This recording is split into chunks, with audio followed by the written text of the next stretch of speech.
Max Verstappen out in Q2 and starts in 15th position. Russell finished 4th but starts in 3rd on the grid, all thanks to Leclerc starting 12th due to a grid penalty, even though he finished 2nd. And Lewis Hamilton finishing 7th but starting in 8th due to a deleted lap time. What a shocker of a qualifying, and it looks like we are in for a treat for race day.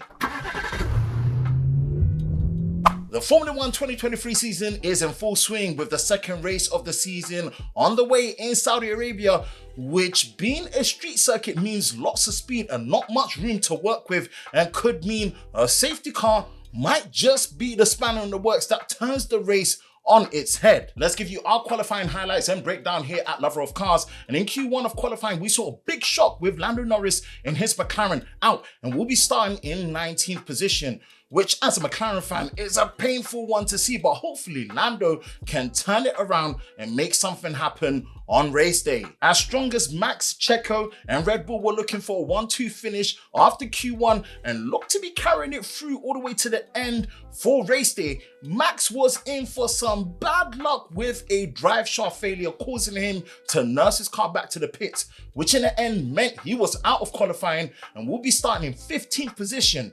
With the tightness and the lack of space on the circuit to work with, Max has got a lot of work to do if he's looking to be finishing in podium position or even as a race winner. Both Aston Martins were looking fast at the end of Q2, with Alonso finishing in 1st position and Stroll in 4th place. And it looks like Aston Martin are the team to watch this season, because whatever work they've put into these AMR 23 cars is working, and it's putting a massive pressure on Ferrari, Red Bull, and especially Mercedes-AMG, who, credit to Russell, looks to be pushing the car to its limit. And it's actually ahead of his 7-time world champion teammate Lewis Hamilton, and is really making sure that the car is in top 5 position. Q3 of qualifying sees rookie Oscar Piastri holding it down for McLaren and still in the battle, starting in the top 10 position for points on race day, which gives a good sign of things to come for him this season for McLaren, which is something they really need to consider with how rival team Alpine are looking to be putting the pressure, with both drivers making it to Q3 of qualifying, with Ocon in 7th place, Piastri in 9th and Gasly in 10th place. And again, this is not considering the grid penalty changes coming for race day. In the end, it was Sergio Perez who finished the fastest and took pole position, and although Leclerc finished 2nd, he will be starting in 12th position, followed by Alonso in 3rd, with Russell and Sainz following behind.